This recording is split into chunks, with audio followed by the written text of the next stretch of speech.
Here we see our smoker, socializing with the rest of its pack.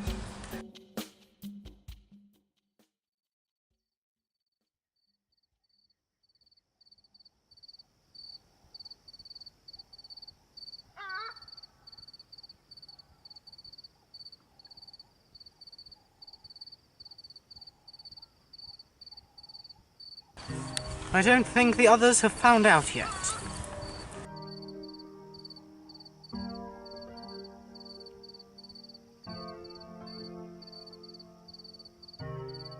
Ah, now the others have seen it. As we can see, social divisions begin to form. Here we see the first case of confrontation. It seems to be very inaccurate, and he continues nonetheless.